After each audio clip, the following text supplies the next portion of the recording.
En un lugar de la Mancha, de cuyo nombre no quiero acordarme, no hace mucho tiempo que vivía un hidalgo de los de lanza en astillero, adarga antigua, rocín flaco y galgo corredor. Una olla de algo más de vaca que de carnero, salpicón las más noches, dolos y quebrantos los sábados, lentejas los viernes, algún palomino de añadidura los domingos. Consumían las 3 partes de su hacienda para las fiestas, pantuflos y los días de entre semana se honraban con su vello de lo más fino.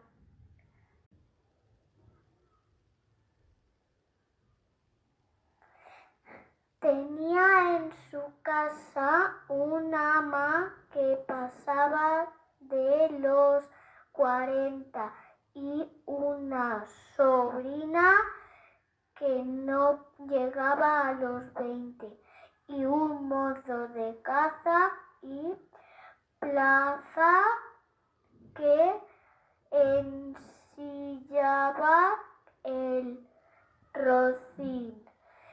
Era la edad de nuestro hidalgo de 50 años.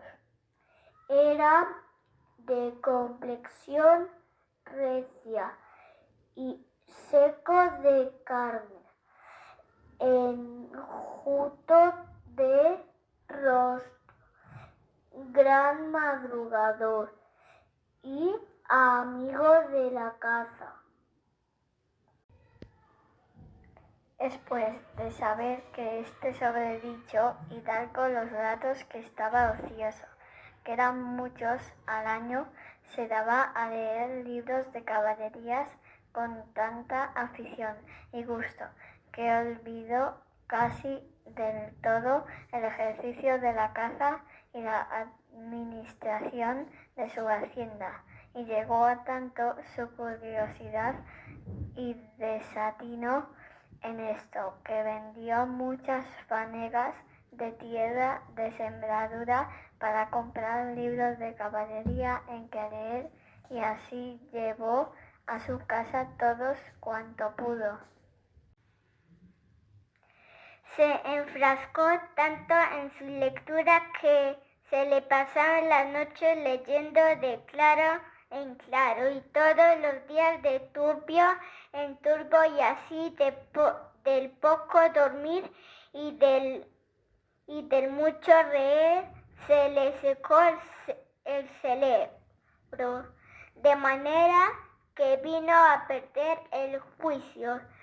Se llenó de fantasía todo aquello que leía en los libros, así de encantamientos como de batallas, desafíos y heridas, requibros, tormentas y disparates imposibles, y se llenó de tanta imaginación que para él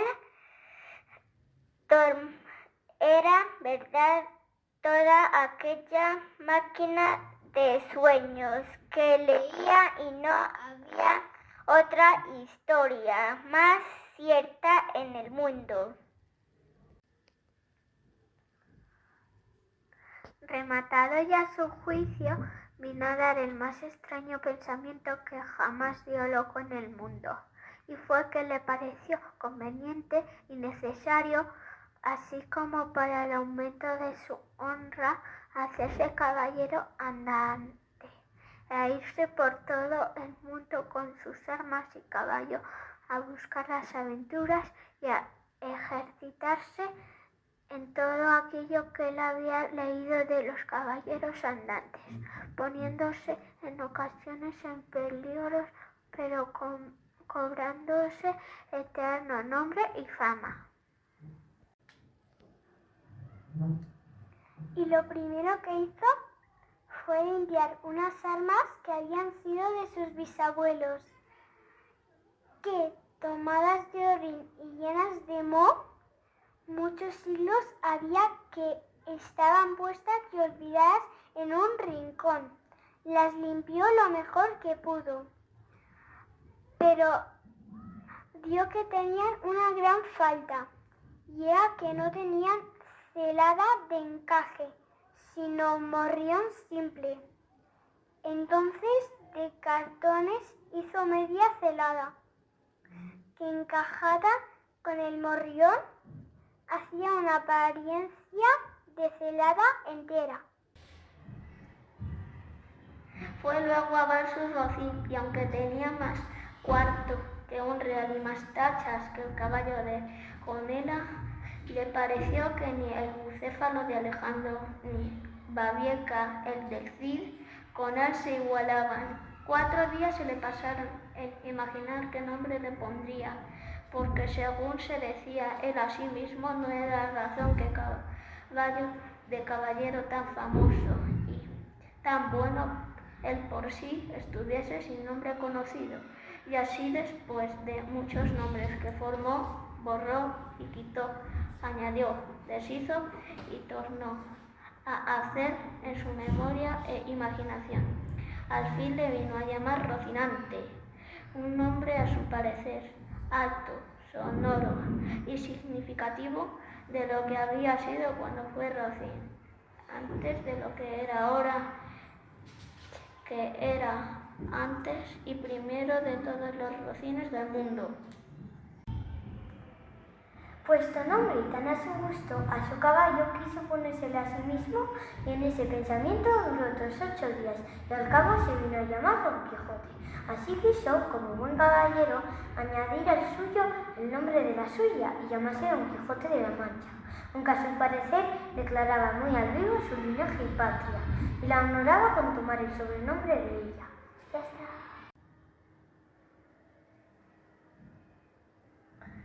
Limpias, pues sus armas, hecho del morrión celada, puesto nombre a su rocín y confirmándose a sí mismo, se dio a entender que no le faltaba otra cosa sino buscar una dama de quien enamorarse, porque el caballero andante sin amores era árbol sin hojas y sin fruto, y cuerpo sin alma. Decíase él: si yo, por malos de mis pecados o por mi buena suerte, me encuentro por ahí con algún gigante, como de ordinario les acontece a los caballeros andantes, y le derribo de un encuentro o le parto por la mitad del cuerpo o finalmente le venzo y le rindo, ¿no sería bien tener a quien enviarle presentado y que entre y se hinque de rodillas ante mi dulce señora? Oh, ¿cómo se logró nuestro buen caballero cuando hubo hecho este discurso? Y más, cuando halló a quien da el nombre de su dama, y fue a lo que se cree que en un lugar cerca de Saavedra había una moza labradora de muy buen parecer, de quien él un tiempo anduvo enamorado, aunque según se entiende, ella jamás lo supo ni se dio cata de ello. Llamábase Aldozona Lorenzo, y a este le pareció bien darle título de señora de sus pensamientos, y buscándole nombre que no dijese mucho del suyo y que tirase y se encaminase al de princesa y gran señora, vino a llamarla Dulcinea del Toboso. Y así, sin dar parte a persona alguna de su intención y sin que nadie le viese, una mañana, antes del día que era uno de los calurosos del mes de julio, se armó de todas sus armas, subió sobre Rocinante, puesta su mal compuesta celada, embarazó su adarga, tomó su lanza y por la puerta falsa de un corral salió al campo con grandísimo contento y alborozo de ver con cuánta felicidad había dado principio a su buen deseo. Estos pensamientos le hicieron titubear en su propósito, mas pudiendo más su locura que otra razón alguna, propuso que hacerse al mal caballero del primero que topase, a imitación de otros muchos que así lo hicieron, según él había leído en los libros de caballería. Entonces subió sobre su famoso caballo Rocinante y comenzó a caminar por el antiguo y conocido campo de Montiel. En este tiempo solicitó Don Quijote a un labrador vecino suyo, hombre de bien, si es que este título se puede dar al que es pobre, pero de muy poca sal en la mollera. En resolución tanto le dijo, tanto le persuadió y prometió, que el pobre villano determinó de salirse con él y servirle de escudero. Decíale, entre otras cosas, don Quijote que se dispusiese a ir con él de buena gana, porque tal vez le podían suceder aventuras y ganarse alguna ínsula y le dejase a él por gobernador de ella. Con estas promesas y otras tales, Sancho Panza, que así se llamaba el labrador, dejó su mujer e hijos y asentó por escudero de su vecino.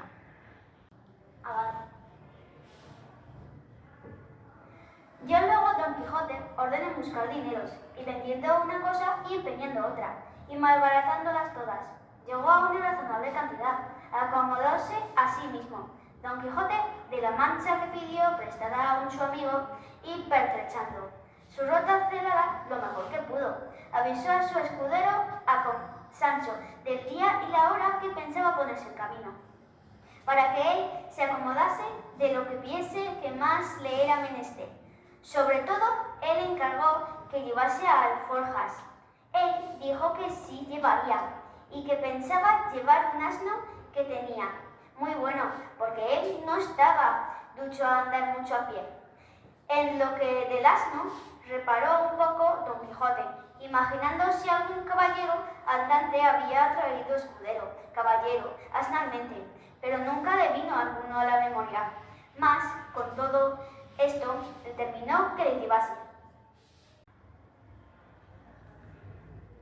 En esto descubrieron 30 o 40 molinos de viento que hay en aquel campo, y así como Don Quijote los vio, dijo a su escudero: la aventura va guiando nuestras cosas mejor de lo que acertáramos a desear, porque ves allí, amigo Sancho Panza, donde se descubren 30 o pocos más desaforados gigantes con quien pienso hacer batalla y quitarle a todos las vidas, con cuyos despojos comenzaremos a enriquecer, que esta es buena guerra y es gran servicio de Dios quitar tan mala simiente de sobre la faz de la tierra. ¿Qué gigantes?, dijo Sancho Panza. Aquellos que allí ves, respondió su amo, de los brazos largos que los suelen tener algunos de casi 2 leguas. Mire vuestra merced, respondió Sancho, que aquellos que allí se parecen no son gigantes, sino molinos de viento. Los que en ellos parecen brazos son las aspas que, volteadas del viento, hacen andar la piedra del molino.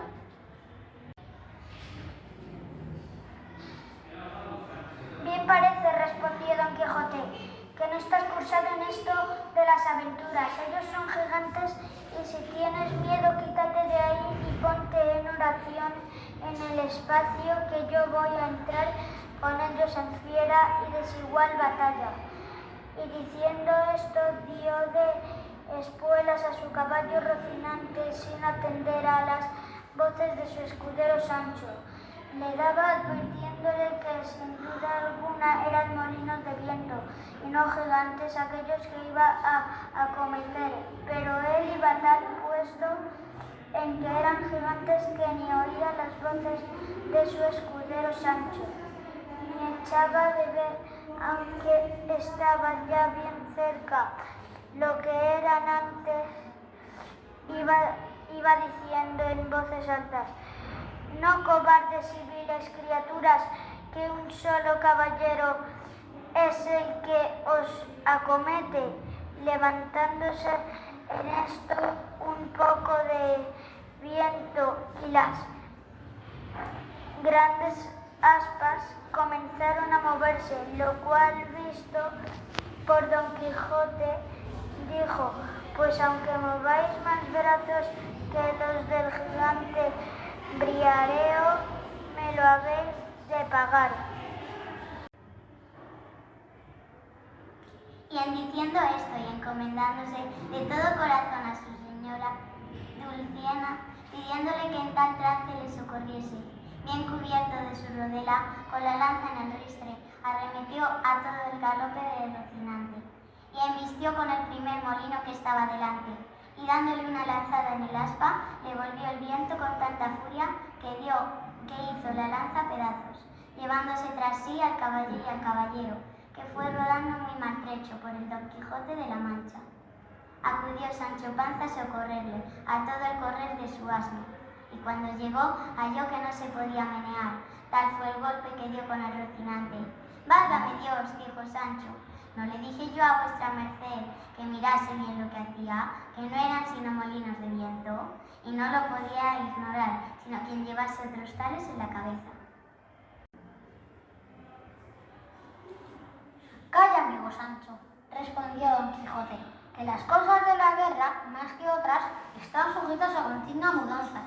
Cuanto más que yo pienso, y es así verdad, que aquel sabio Frestón que me robó el aposento y los libros, tal es la enemistad que me tienen, mas al cabo han de poder por sus malas artes contra la bondad de mi espada».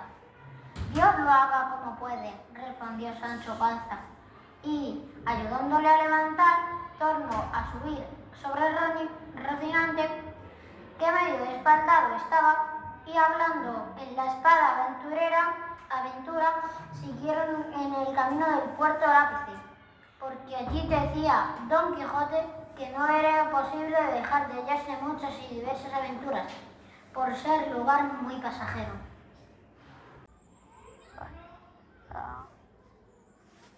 De allí a poco descubrió Don Quijote un hombre a caballo que traía en la cabeza una cosa que relumbraba como si fuera de oro. Y aun él apenas lo hubo visto cuando se volvió a Sancho y le dijo: «Paréceme, Sancho, que no hay refrán que no sea verdadero, porque todos son sentencias sacadas de la misma experiencia, madre de las ciencias todas, especialmente aquel que dice: donde una puerta se cierra, otra se abre». Dígolo porque si anoche nos cerró la puerta de la que buscábamos, engañándonos con los batanes, ahora nos abre de par en par otra para otra y más cierta aventura, que si yo no acertare a entrar por ella, mía será la culpa, sin que la pueda dar a la poca noticia de botanes ni a la oscuridad de la noche. Digo esto porque, si no me engaño, hacia nosotros viene uno que trae en su cabeza puesto el yelmo de Mambrino, sobre que yo hice el juramento que sabes. «Mira vuestra merced bien lo que dice, y mejor lo que hace», dijo Sancho, que no querría que fuesen otros batanes que nos acabasen de abatanar y aporrear el sentido. «Válate el diablo por hombre», replicó Don Quijote, «¿que va de yelmo a batanes?» «No sé nada», respondió Sancho, «más a fe que si yo pudiera hablar tanto como solía, que quizá diera tales razones que vuestra merced viera que se engañaba en lo que dice».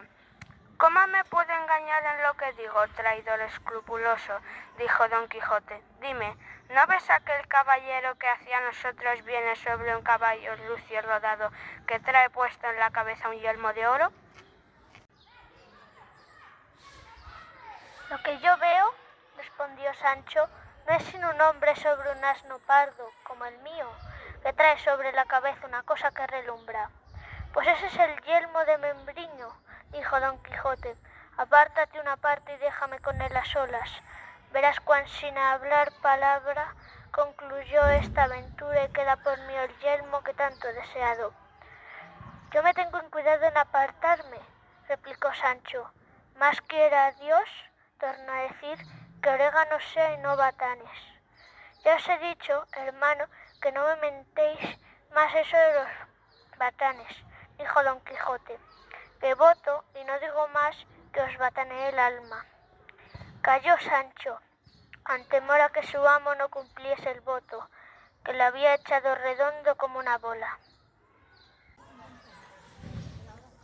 Es pues el caso que el yelmo y el caballo y caballero que Don Quijote veía era esto, que en aquel contorno había dos lugares.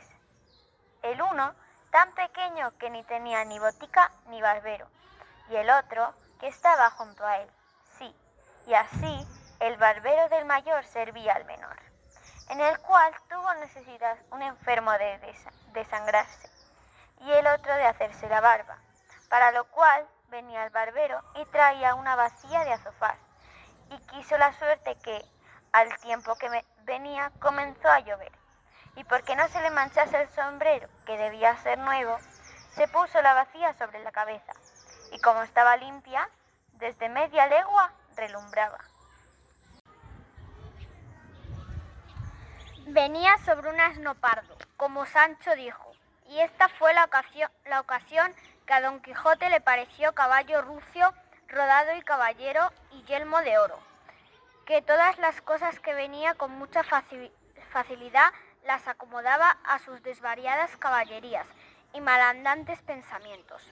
Y cuando él vio que el pobre caballero llegaba cerca sin ponerse con él en razones, a todo correr de Rocinante le enristó con el lanzo bajo, llevando intención de pasarle de parte a parte, mas cuando a él llegaba sin detener la furia de su carrera, le dijo: «Defiéndete, cautiva criatura, o entrégame de tu voluntad lo que con tanta razón se me debe».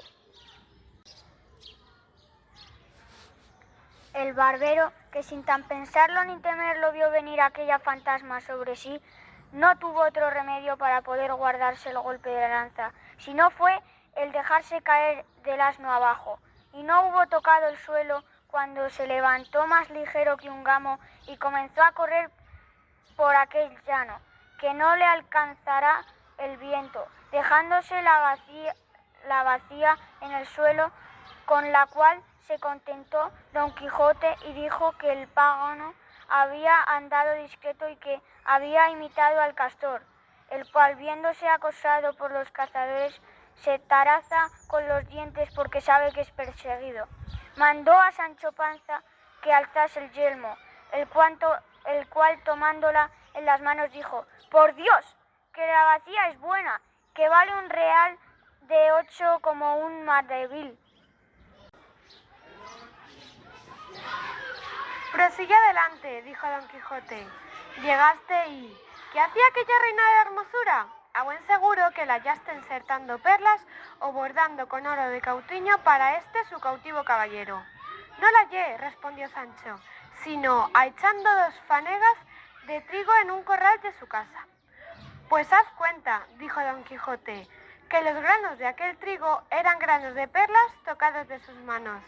Y si miraste, amigo, el trigo, si era candeal o trechel». «No era sino rubión», respondió Sancho.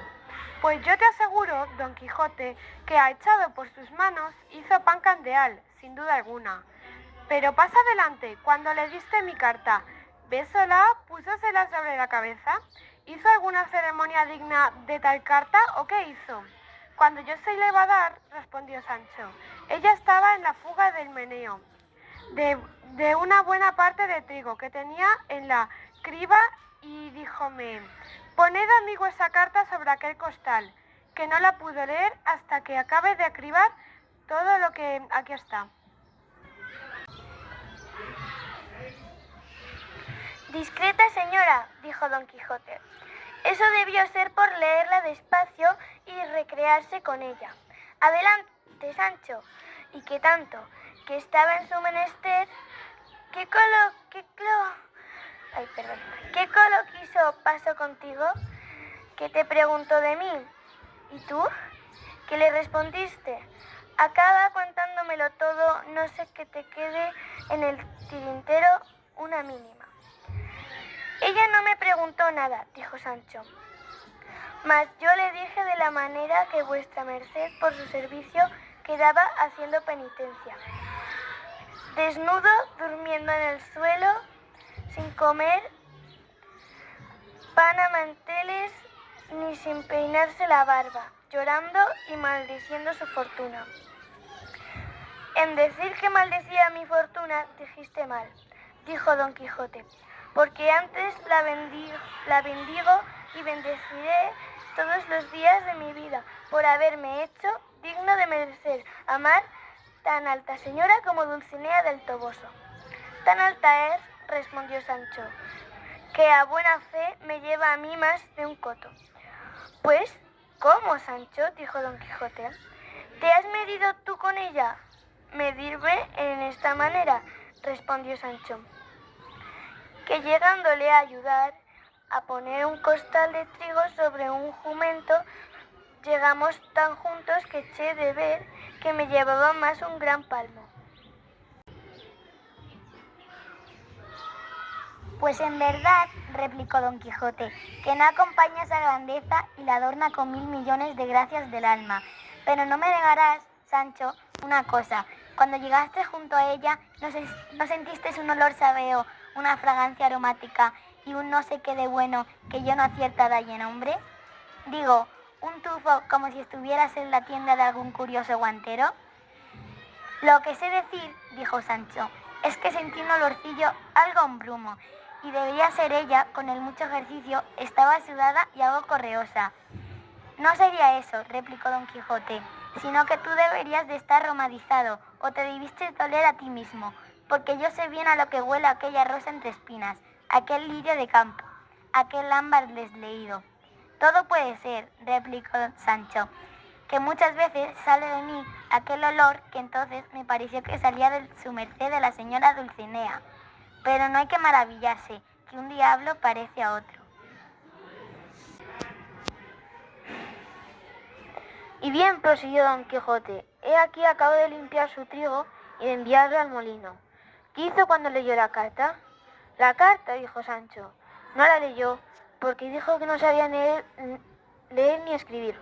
Antes la rasgó y la hizo menudas piezas, diciendo que no la quería dar a leer a nadie, porque no se supiese en el lugar sus secretos, y que bastaba lo que yo le había dicho de palabra acerca del amor que vuestra merced le tenía, y de que penitencia extraordinaria que por su causa quedaba haciendo. Y finalmente me dijo que dijese a vuestra merced que le besaba las manos y que allí quedaba con más deseo de verle que de escribirle, y que así le suplicaba y mandaba que viste el presente saliendo de aquellos matorrales y se dejase de hacer disparates y se pusiese luego en camino del Toboso, si otra cosa de importancia no le sucediese, porque tenía gran deseo de ver a vuestra merced.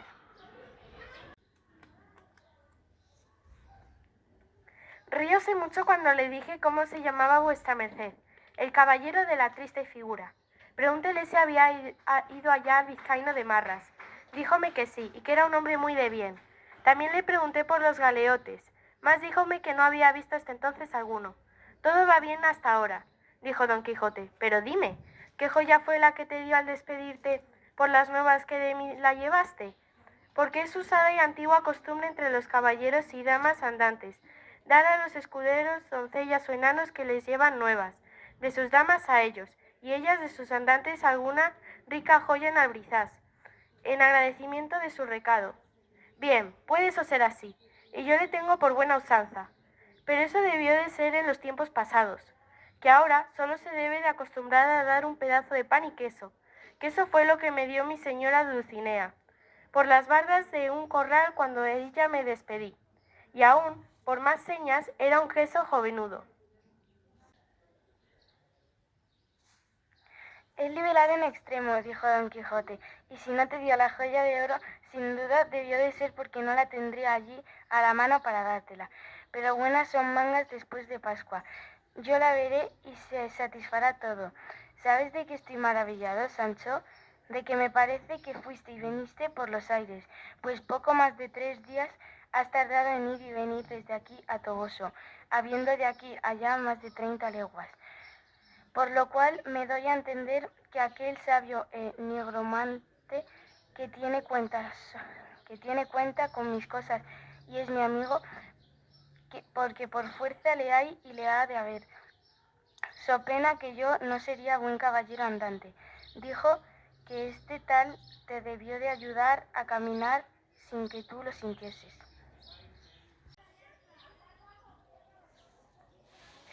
Cuenta Cide Hamete Berenguer en la segunda parte de esta historia y tercera salida de Don Quijote, que el cura y el barbero se estuvieron casi un mes sin verle, por no renovarle y traerle a la memoria las cosas pasadas, por Pero no por esto dejaron de visitar a su sobrina y a su ama, encargándolas que tuviesen en cuenta con regalarle, dándole de comer cosas confortativas y apropiadas para el corazón y el cerebro, de donde procedía, según buen discurso, toda su mala aventura, las cuales dijeron que así lo hacían, y lo harían con la voluntad y cuidado posible, porque echaban de ver que su señor por momentos iba dando muestras de estar en su entero juicio, de lo cual recibieron los dos gran contento, por parecerles que habían acertado en haberle traído encantado en el carro de los bueyes, como se contó en la primera parte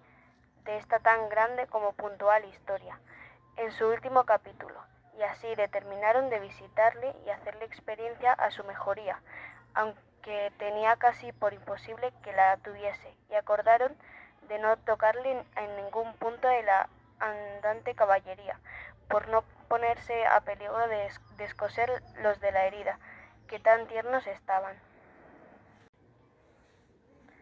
Visitáronle, en fin, y halláronle sentado en la cama, vestida una almilla de bayeta verde, con un bonete colorado toledano, y estaba tan seco y amojamado que no parecía sino hecho de carne momia.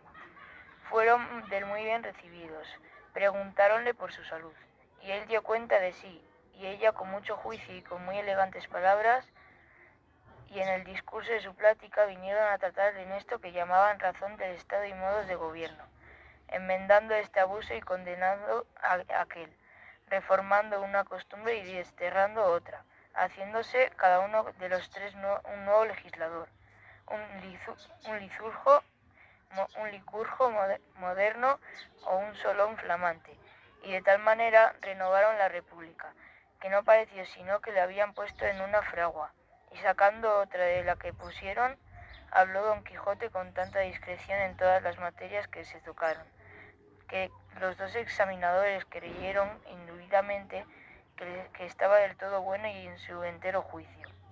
Halláronse presentes a la plática la sobrina y el ama, y no se hartaban de dar gracias a Dios de ver a su señor con tan buen entendimiento.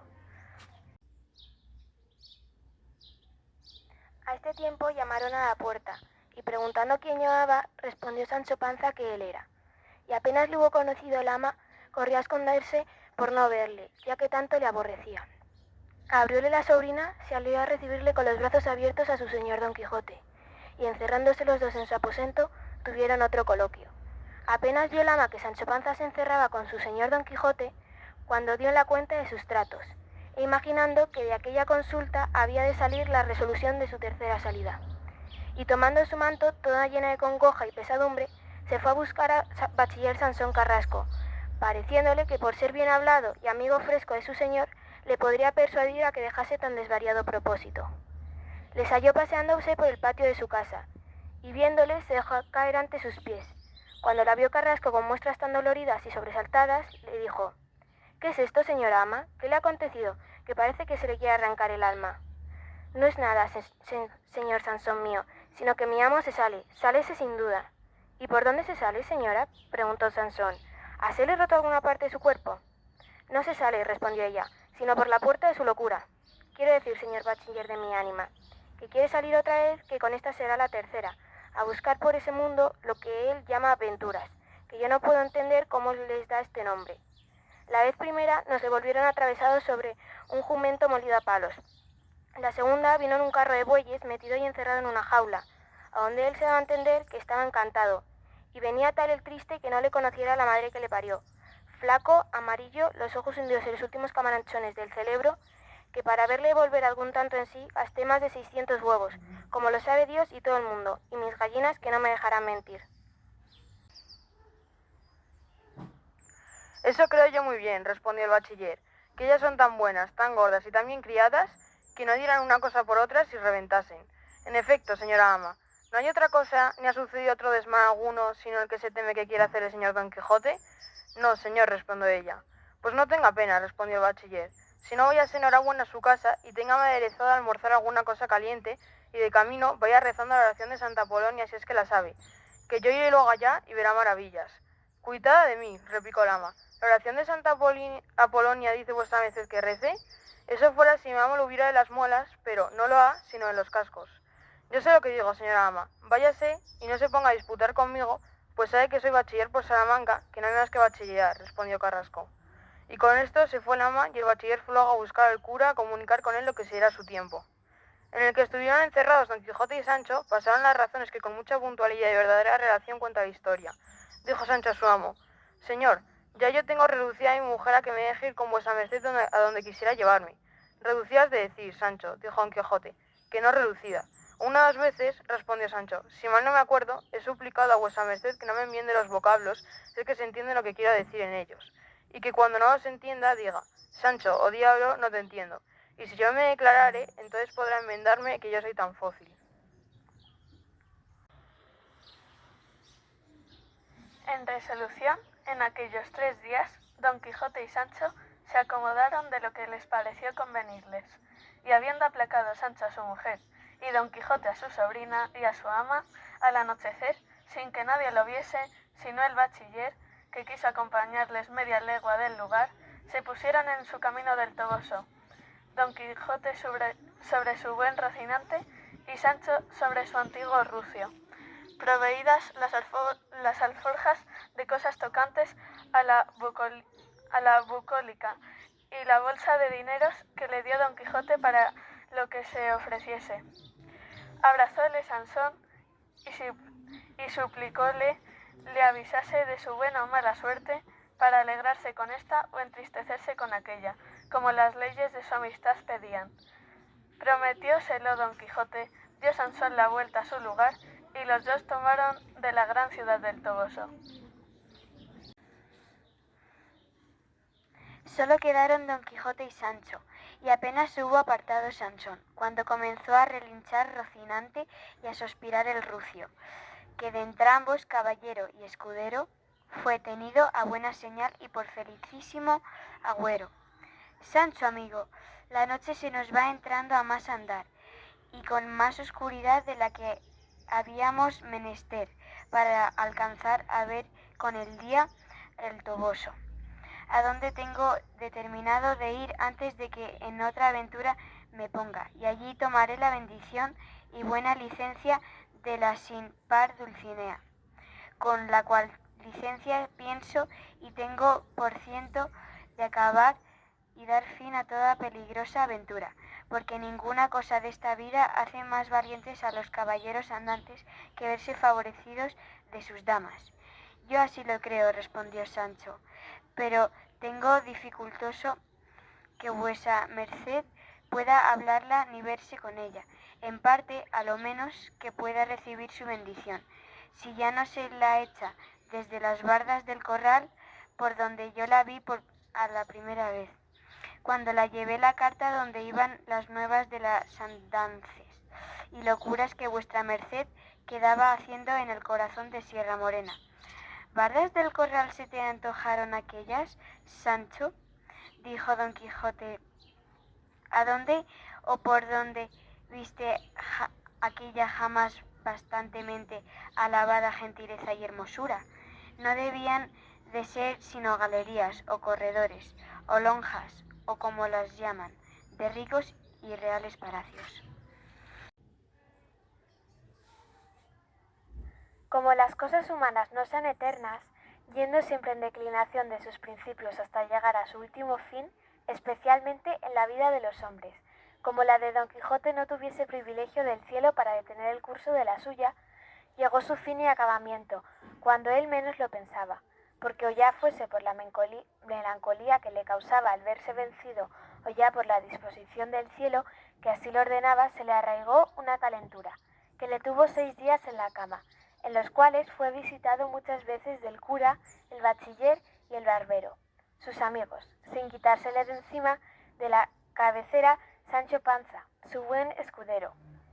Estos, creyendo que la pesadumbre de verse vencido y de no haber cumplido su deseo en la libertad y desencanto de Dulcinea le tenía de aquella suerte, por todas las vías posibles procuraba alegrarle diciéndole el bachiller que se animase y levantase, para comenzar su pastoral ejercicio, para el cual tenía ya compuesta su écloga, que mal año para cuantas Sanacero había compuesto, y que ya tenía comprados de su propio dinero 2 famosos perros para guardar el ganado, el uno llamado Barcino y el otro Butrón, que se los había vendido un ganadero del Quintanar, pero no por estos dejaba Don Quijote sus tristezas.